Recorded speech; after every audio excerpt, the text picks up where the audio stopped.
Okay, this is a ZEISS Axio Scope, and it's equipped with a lot of goodies. One of them is this 360 rotatable binocular head.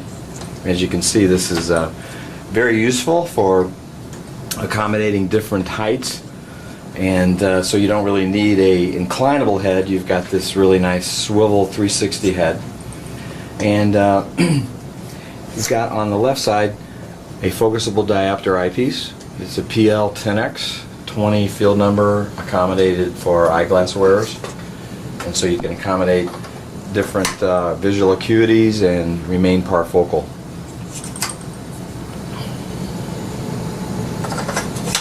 Okay, moving right on down, we've got the nose piece, which is a 6-place nose piece. Most nose pieces are 5-place. This is a 6-place, and it's equipped with a couple of very nice lenses, and I'm going to explain those in a second. You've got a 10X acroplan, which is a plan achromat, and you have next plan neofluors, which are the state-of-the-art lenses for ZEISS, and they're especially useful for fluorescence microscopy, which this microscope has a complete 50-watt HBO mercury light source.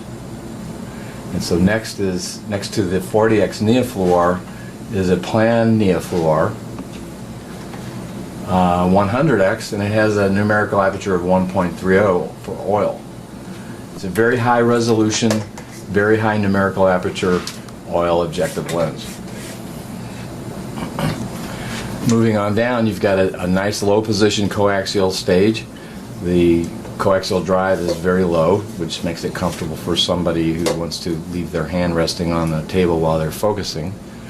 And it also has this specimen holder, and you know, it's a nice metallic finish. So everything's in very, very good shape on this microscope. A little bit lower is the condenser, and it's focusable, meaning that you can raise it or lower it. It has a flip-out lens, so you can accommodate lower power objective lenses like a 2X or a 4X. There's a diaphragm.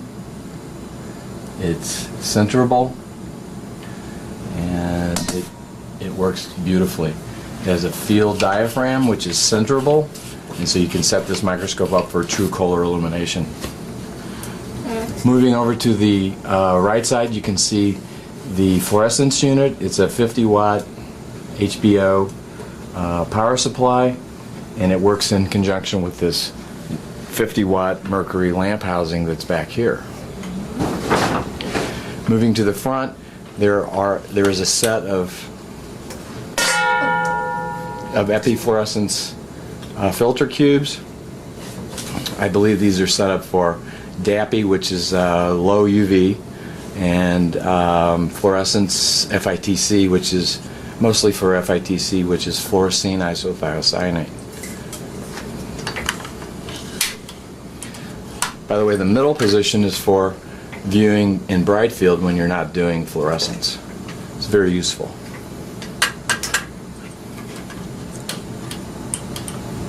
There's a filter stop here so that you can prevent light from coming through here while you're doing bright field, and it won't interfere with the specimen quality. You've got centering mechanisms for centering the field diaphragm for the vertical illuminator, and everything that's on this microscope works beautifully. It's in tip-top shape, and you'd be very pleased with this microscope.